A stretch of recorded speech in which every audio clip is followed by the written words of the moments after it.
कौन होते हैं कि ये हमारा संविधान कहता है कि हमेशा स्टेट पावर है ना, वो जो है वो अलग होगी रिलीजन से, लेकिन अब हर बार आप रिलीजन में घुसते हैं क्यों?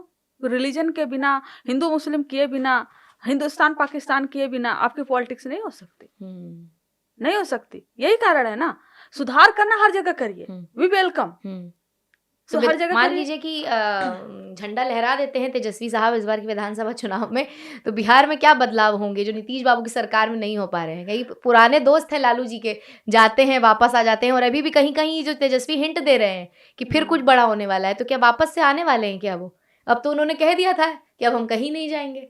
देखिए पहली बात, चाहते हैं तो एक्सेप्टेंस मिलती है क्या? नहीं, पहली बात आपको ये देश भर में मालूम है सबको कि नीतीश जी अचेत अवस्था में, अभी सरकार में कोई भी डिसीजन नीतीश जी नहीं ले रहे हैं, उनके पार्टी में कोई भी डिसीजन नीतीश जी नहीं ले रहे हैं। बीजेपी से भेजे गए हुए कुछ एजेंट हैं, आपको भी मालूम है कि बीजेपी दूसरी भी पार्टियों को कैसे तोड़ती है। उसमें हम तो खुलकर नाम ले सकते हैं, संजय झा। कौन है संजय झा? बीजेपी में थे पहले, अब वो गए पूरी तरह से, अभी उनको राष्ट्रीय अध्यक्ष बनाया नीतीश जी, और पार्टी को वही चला रहे हैं। सरकार भी कुछ रिटायर्ड अधिकारी हैं वो चला रहे हैं, तो अपने जो है कि वो सचेत अवस्था में है ही नहीं नीतीश जी कोई डिसीजन लेने लायक।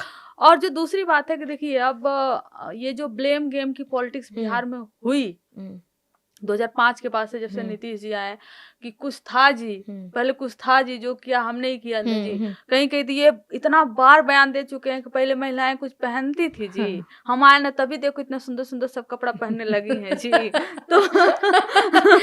तो अब क्या है ना कि तेजस्वी जी का साफ कहना है, हम आएंगे, हम किसी को ब्लेम नहीं करेंगे, हम शुरुआत से शुरू करेंगे। नीतीश जी को फिर से हाथ थामने की है क्या अंदर बातचीत? कुछ उनकी पार्टी बचेगी तब ना, इस बार भारतीय जनता पार्टी निपटा देगी पूरी तरह से। नहीं, नीतीश जी का क्या होगा? नीतीश जी स्वस्थ रहे, हम लोग यही सोचते हैं। तो वापस से फिर चाय नाश्ते पे दिखेंगे घर से बाहर निकलते हुए? हमको लगता है कि देखिए, ये तो पहली बात की ये राष्ट्रीय अध्यक्ष लालू जी का डिसीजन, उन्होंने कहा था ना हेने उन्हें मत जावा, अब यहीं रहा, लेकिन चले गए फिर छोड़ के। नहीं, वो नीतीश जी उस अवस्था में ही नहीं है कि कोई डिसीजन ले पाएंगे, पहली बात। और दूसरी बात ये है कि बात हमेशा ट्रस्ट की होती है ना, आप हमारे साथ आए, आपको लगता नहीं कि 15 लालू जी को नीतीश जी ने लालू जी को कई बार धोखा दे दिया?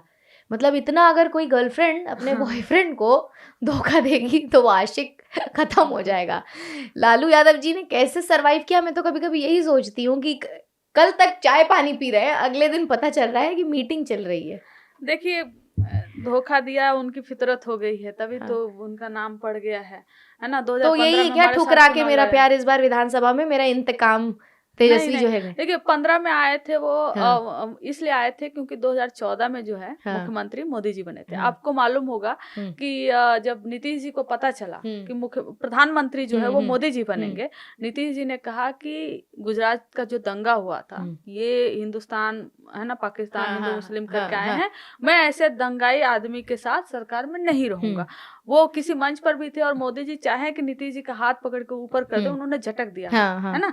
और इसलिए वो 2015 में 2014 में उनसे अलग हो गए, बीजेपी के साथ नहीं थे, हमारे साथ आए। 2015 में हमारे साथ चुनाव लड़े वो, और हमारे साथ चुनाव लड़ने के बाद फिर कुछ समय बाद फिर वही मोदी जी अच्छे लगते हैं, और क्या उनको लगता है कि अब ये तो लालू जी सरकार में आ गए हैं, और सरकार में आने के बाद ये तो फिर से पावरफुल हो जाएंगे, फिर वो हमें छोड़कर जो है वो चल दिया उधर। फिर जो तो लास्ट टाइम पे जब आए थे, उन्होंने ये बोला था कि ये हम वही सेम बात कि हम कहीं नहीं जाएंगे, और मेरी पार्टी तोड़ने का ये लोग प्रयास कर रहा है, और वो सच भी है, वो सच है कि मेरी पार्टी तोड़ देगा, और इसलिए जो है कि वो दीजिए हम कभी नहीं पलट के जाएंगे, और हमारे साथ आए। तेजस्वी जी ने उस पर बोला कि ठीक है, उन्होंने बोला कि हम आएंगे लेकिन हमें एक फ्रीडम चाहिए।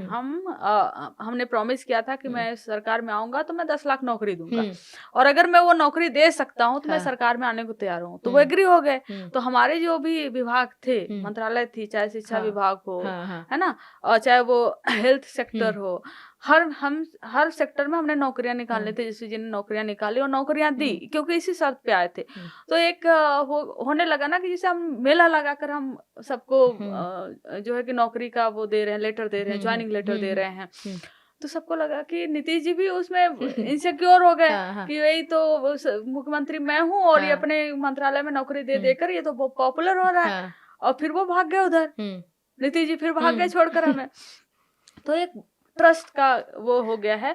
और अभी ट्रस्ट की तो बात यहाँ पे है, जो यादवों से ही बात, पप्पू यादव उनको भी साइडलाइन कर दिया। फिर मुकेश सैनी खुद पोजीशन मांग रहे हैं, दलितों की बात की जाती तो उनको पोजीशन देने से आनाकानी। अब कई साफी मामला है। कौन?